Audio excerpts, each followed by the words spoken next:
teach a freight broker class together. And BJ is a broker, is a real freight broker. She's the one posting quotes on the load board. So you guys at some point will be talking to her.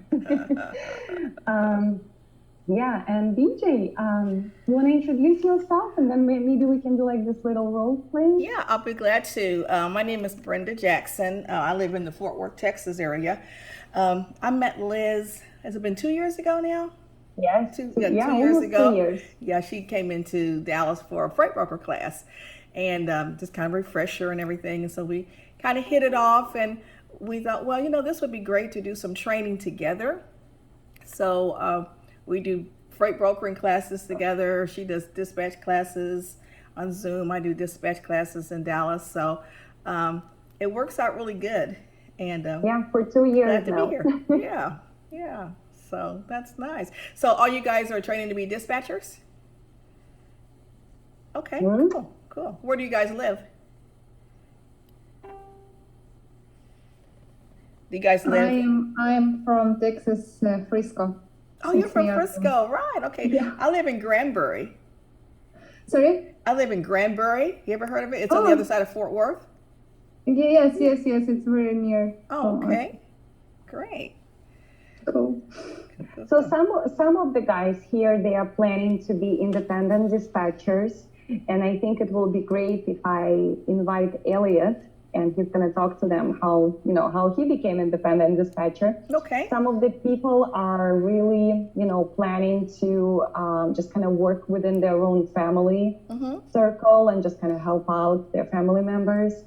Some are thinking just to venture out on the independently. Some of Okay. them have got people whom they think they're gonna start dispatching, like friends or whatever.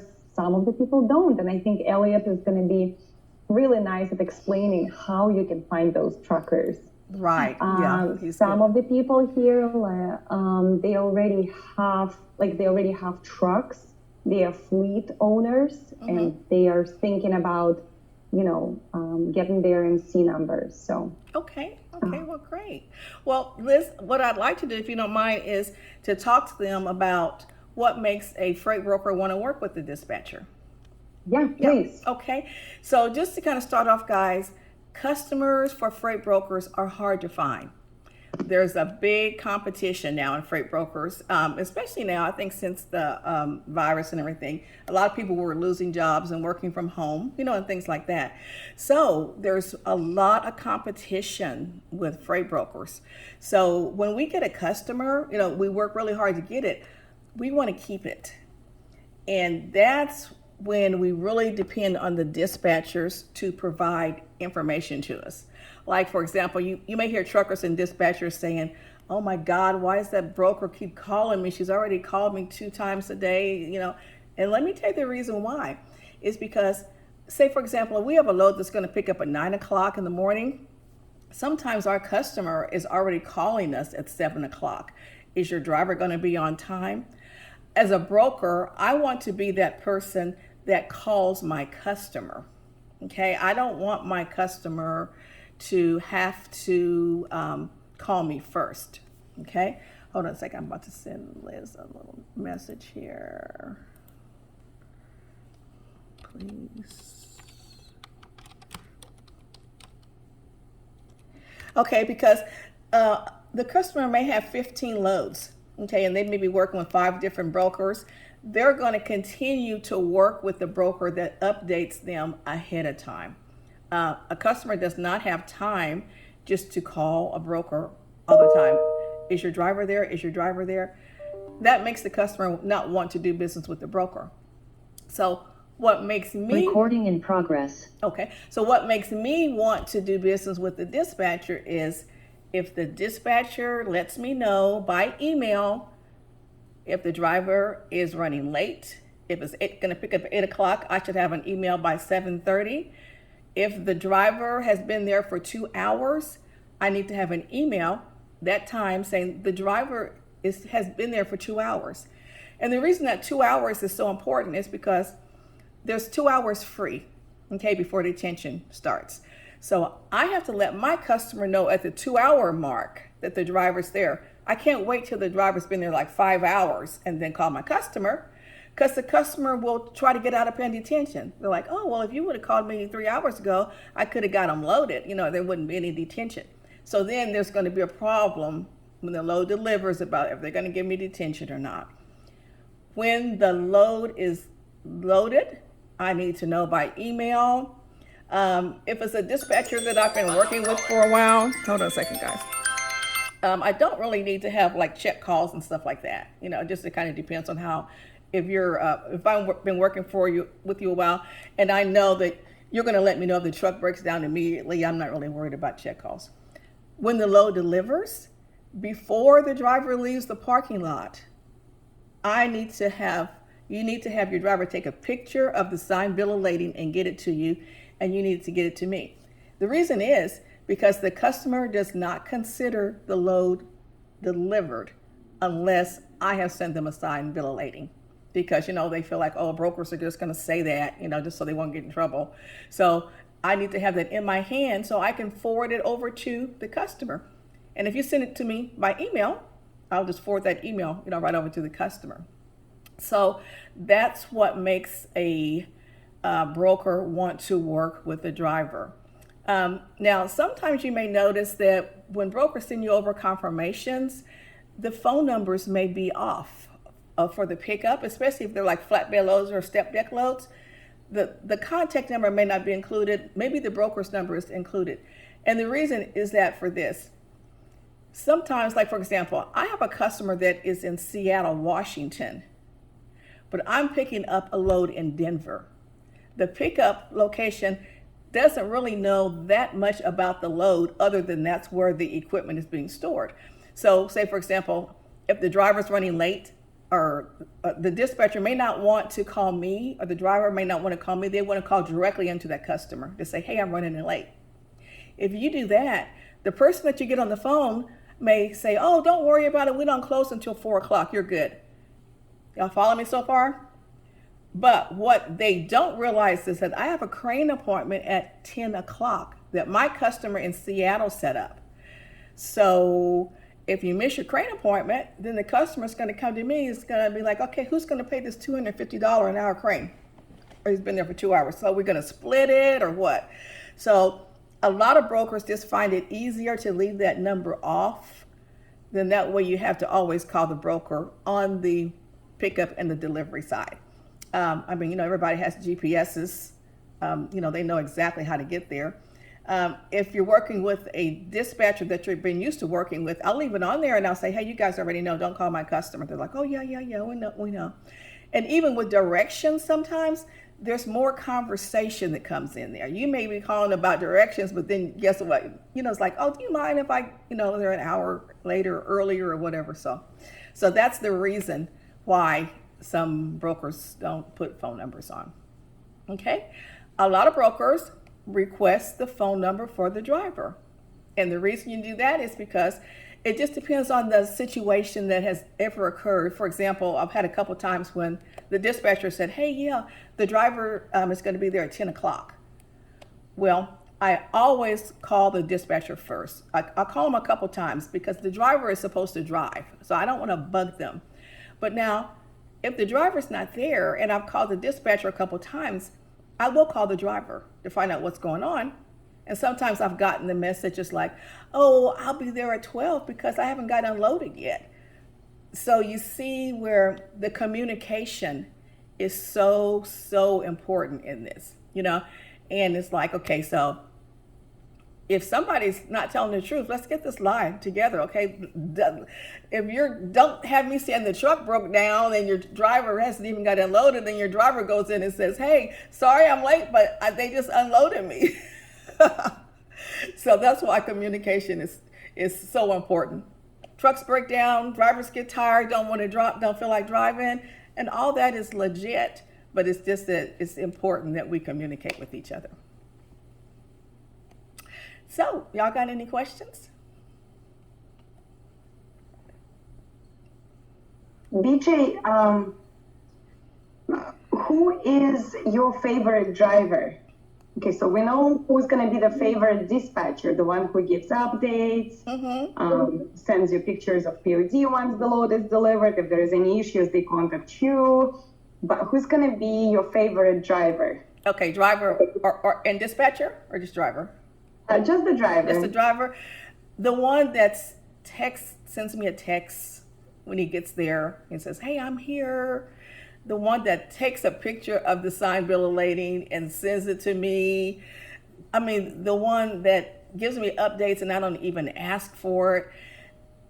When that happens, guys, I'm gonna for example, with a dispatcher, if I have loads available, I'm gonna call that dispatcher first, especially if they're in the area.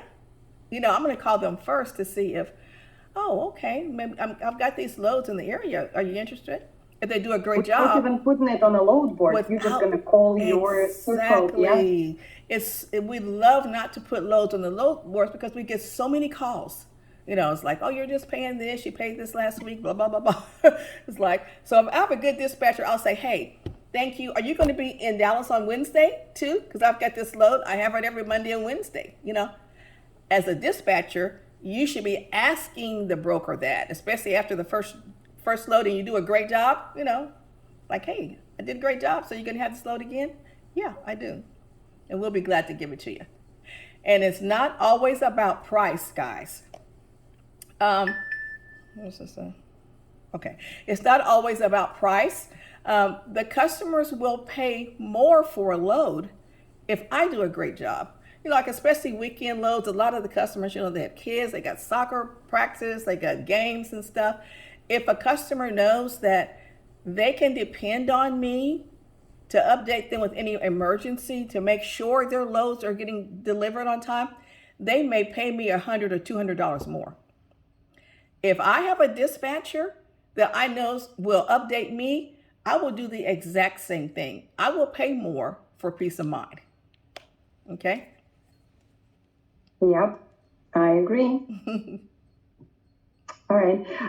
Just having my dispatch hat on when brokers ask me for driver's phone number. And it just happens to be that, for example, this driver doesn't speak very good English or whatnot, or might get confused. I just don't want to give his phone number to the broker. Okay, period. Right. I would just say, in our company, we have a policy where our drivers only are allowed to take phone calls that are coming from our dispatchers, just for security and safety reasons. For FMCSA safety reasons, for security reasons, they're only allowed to take phone calls coming from our dispatchers. Sorry, any communication will have to go through me, and I'm going to update you every step of the way. So that's usually what I say, because I don't want to explain to them, this driver doesn't speak English. I mean, that's just lame and not professional. So I have to come up with some kind of legitimate reason. Yeah. So that's what we say. Okay. And that happens. And if we have a good communication relationship, that's okay. And if you tell me that, that's fine. Then we'll communicate about, the reason I'm asking this is because I really need to have these updates. My customer is one of those people that just call nonstop, like, is he there? Is he there? Is he there? Is he there? And you guys, we do have customers that do that. And you're like, I just talked to you 15 minutes ago. That's what I want to say. Of course, I can't say that. I was like, I just talked to you 15 minutes ago. He was getting fuel, but you have to just like, oh my God.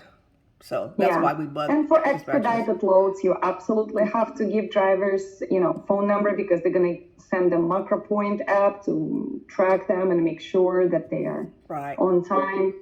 Yeah. All right. Okay. BJ, you specialize in flatbeds, right? That's your... I like it. Yeah. For one reason, they pay more. That's one reason I like it. Yeah. And with drive and stuff, you negotiate a couple $100 more usually, because we always negotiate. If we're provided the price, we always negotiate, can you go more in the price? But with flatbed loads, we're talking thousands. Yeah. And I used to be afraid of flatbeds because I didn't know anything about it. But what I realized that the reason it's easy is because as long as you get the dimensions, and as a dispatcher, always get your dimensions, okay? Because we make mistakes with that sometimes. If you get the dimensions and tell the driver, he's not going to allow me to put anything on his truck that won't fit. Yeah. So he's going to ask me questions, like, does it need to be tarped? How much does it weigh? What's the dimensions of it? So it's actually the same as a van, because the driver is flatbed drivers are very good and responsible drivers, so it's just as easy. Yeah. Okay. All right. We don't want to take credit away from dry-van drivers or reefer drivers, but flatbeds is just different specifics. Mm-hmm. Yeah. All right. Okay. Well, do we want to do like a little role play on any of the loads here, BJ? Yeah. Let's do a little quick one here and see. Okay. Let me see if I can move. Oh, you've got it. Oh, you guys see my screen or you don't? We do. You do? Oh, okay. Okay. Yes. You can turn off your got it. You can put got it so we won't see your recording thingy.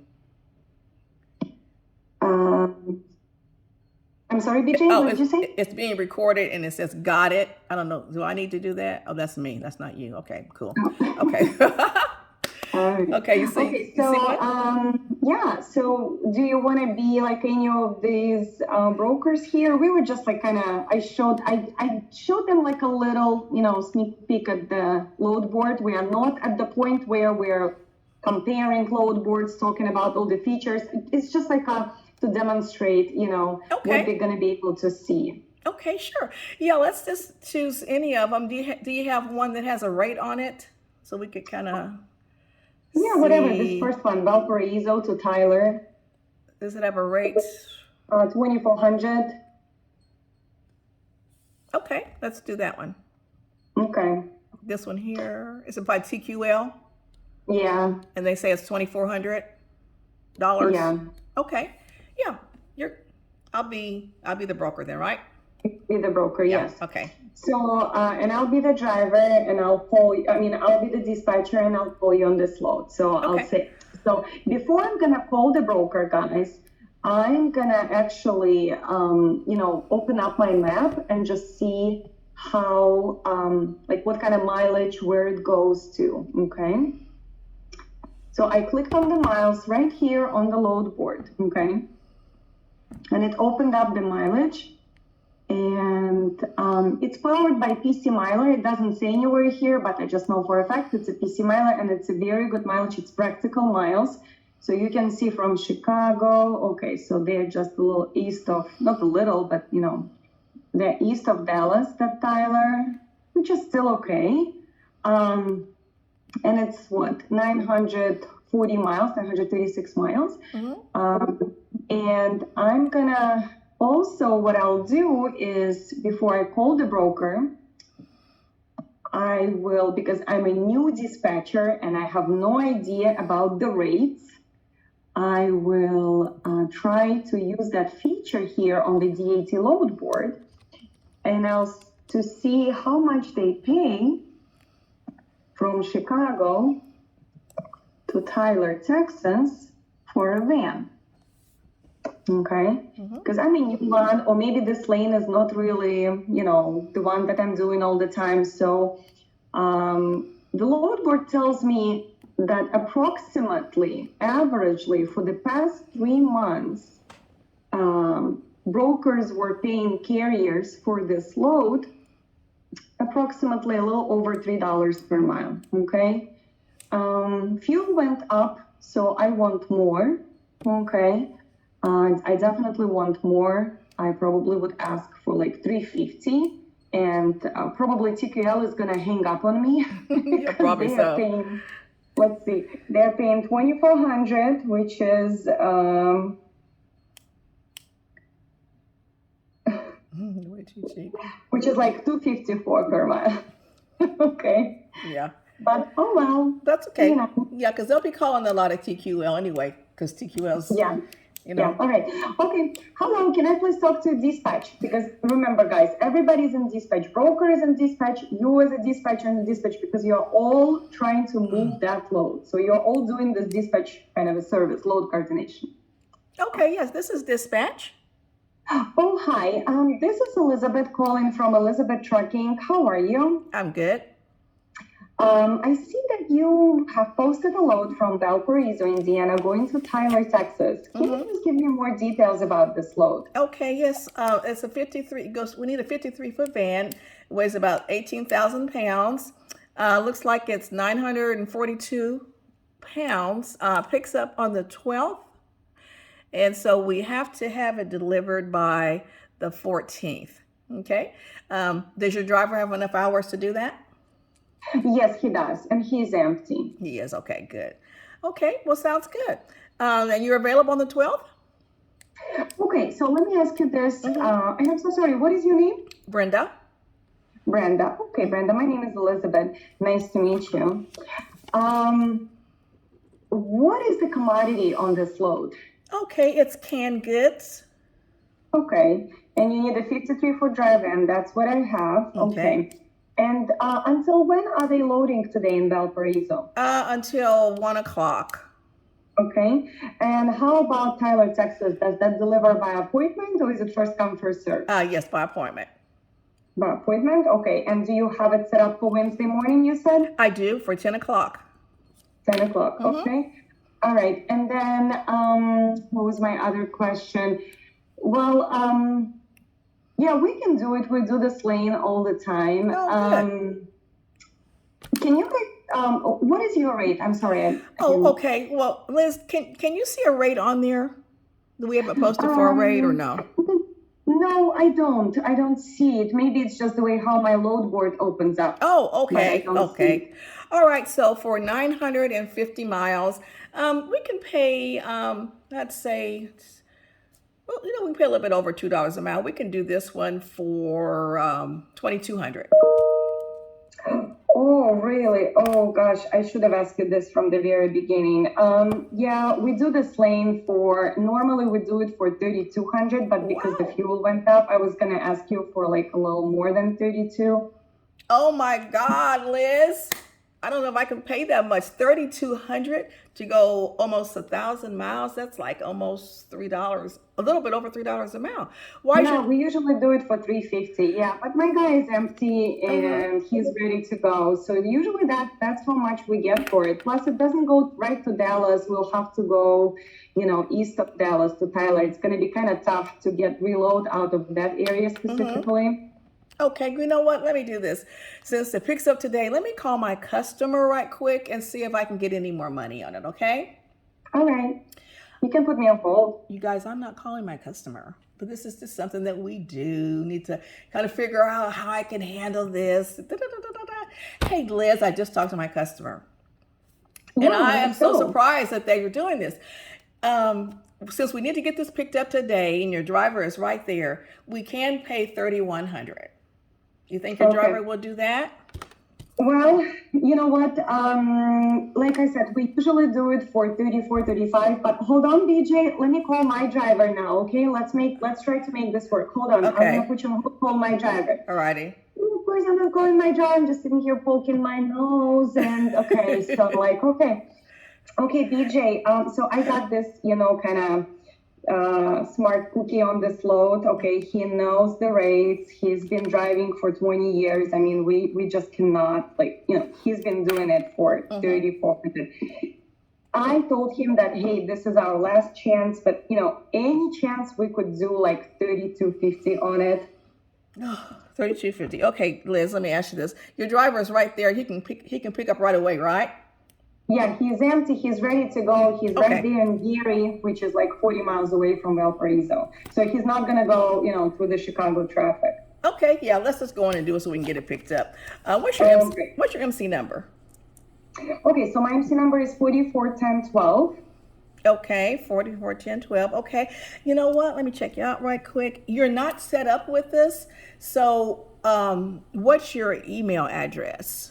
Okay, so my email is bestdispatchintheworld@gmail.com. Okay, I'm going to send you over a carrier packet. And if you could I'm going to send you over my broker carrier agreement. And if you can send me over your carrier packet, we'll go in and get you set up right quick. Because I did check you out on Safer, your MC, and you're fine. Looks like everything is good. I just need to get your paperwork. Yeah. we are not set up. So yeah, definitely. Please send it over by email. I will take care of it right away. The driver is ready to go, so I'll make it all quick. Okay. Hey, listen, one more thing. This customer is so picky about updates. Can you send me over an email when your driver gets there? If he's there for more than absolutely. 2 hours, can you let me know? I'll send you email before we go there. I'll send you email once we are there, when we are loaded. Yeah, we do it. It's just a protocol we follow. It protects you, protects us. Yeah, I'll keep you updated. No worries, Brenda. All right, sounds good. Let's make it happen. Okay. Yeah, great. So the phone number that I called, remind me, because they transferred me a few times. What's your extension, please? How about if I give you my cell phone? Oh, okay. It's 214-243-5872. Sounds good. Okay. All right. Very good, Brenda. Okay, I'm waiting for your paperwork, okay? All right. Thank you. All right. Thank you. Thank you. And so just to let you guys know that I have to get this load picked up today. Otherwise, I probably would have tried a little bit harder to get her down. But with Liz, she wouldn't have budged. I already know because I've been working with her long enough. She'll hold you right to that money. So, but it was sometimes if a broker thinks that they can kind of talk you down a little bit, they're going to. So as a dispatcher, you have got to be firm with these brokers. No, I can't. I have to have 31. We can't hear that. Well, maybe, just like, oh my God, I'm gonna make some money, yay. So anyway, since I paid $3,200, there's a good chance I probably had about 36 on the load.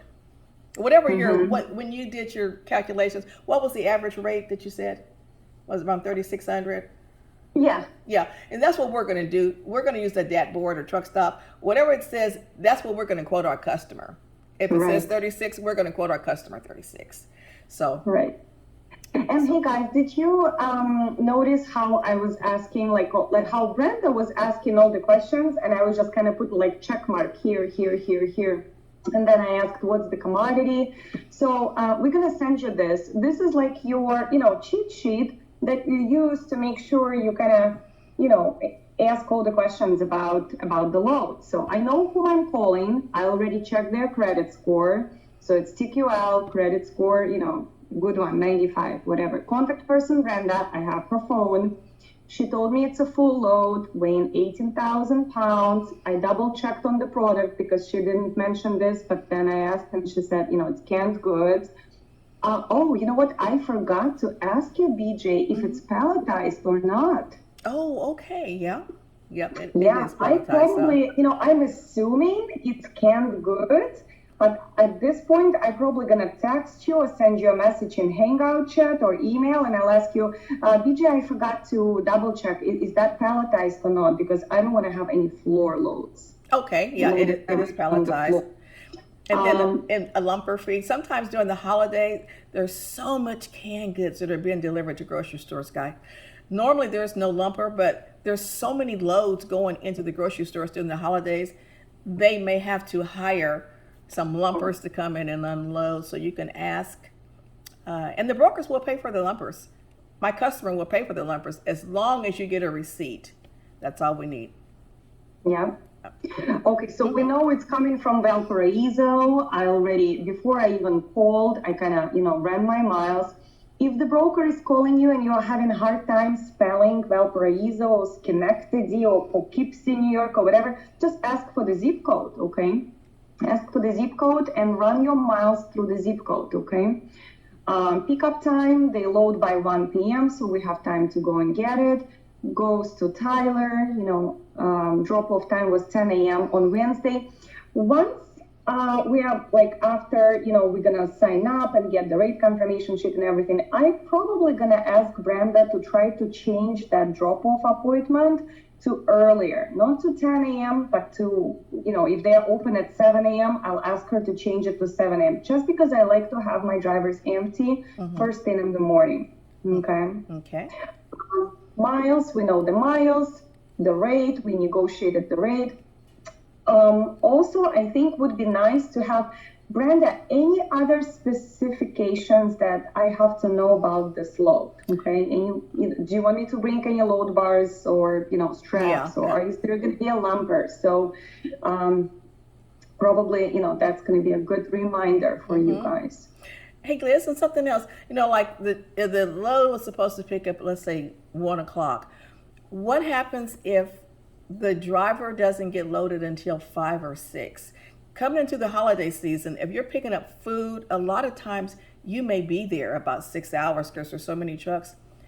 As a dispatcher, it's your responsibility to let the broker know when it is loaded, and then also make sure your driver has enough hours to deliver on that scheduled appointment, because if he's there for 6 or 7 hours, he may have run out of hours. There may not be enough hours in the day. And so that's something sometimes a broker is not really good with, because the customer is like, oh my gosh, well, I got to get it there at 8 o'clock, blah, blah, blah. So just be sure that, so it won't be your fault, make sure that you recalculate it again, because there may need to be another appointment made with grocery stores. In the holiday season, if you miss your appointment, you may be waiting till the next day. Right. Yeah, so be kind of careful with that. Correct. Yeah, so that's how it goes, and we'll do more of that. And with Oksana, like I said, you guys will be, working on the load board, and you'll be, some of you will be booking a freight. So, but just to kind of demonstrate you, and actually, thank you so much, Brenda, for joining, and just kind of, having us, because usually when we talk to the brokers, we don't see them. We think these are some kind of gods. They live over there, and We're not. They're just normal people like us trying to move that load, and all they want is just for the load to be picked up on time and delivered on time. Yeah, that's it. That's it. So, do you guys have any questions to BJ? No. Okay. Okie Well, yes, BJ, we are 40 minutes past the time when the class was supposed to end up. Oh, okay. That's what I usually do. I torture people. I let them stay late. Well, this is during the midday. Usually in the evening, people are like, some of them are sleeping, and I keep talking. And you guys, Liz likes to give homework. Yes. That's true. All right. Okay, guys. Well, good luck to you. And, I know you guys will do a good job. And, just remember, we're all on the same team. Yes. So, hey. But Brenda is an example of a good broker, like honestly, a very good one who takes care of drivers, pays attention, truck order not used. Not everyone, like the CQL who we were playing, oh my gosh, they are notoriously known for being so mean to dispatchers, to drivers. That's why you have to document it by email. That's why I said if the driver is there for 2 hours, send the email to the broker and not call, because the broker may say, I don't remember you calling, or did you, you have to have an email in case you need to send that email to their supervisor or something. It's like, no, I let them know right here. Exactly. You leave a written trace. Yeah, you have to. So. All right. Okay, guys, I got to get back to work. All right. Thank you so much, DJ. Okay, you're welcome. Good to see you too. All right. Bye-bye. Okay. All right, guys. So,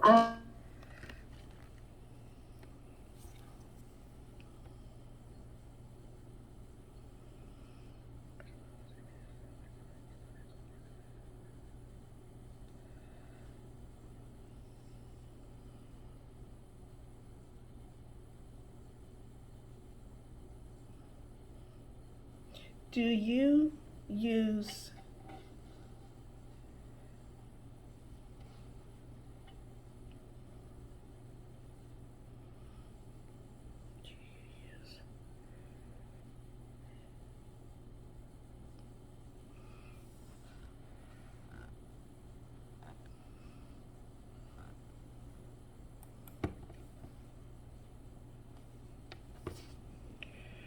Ooh.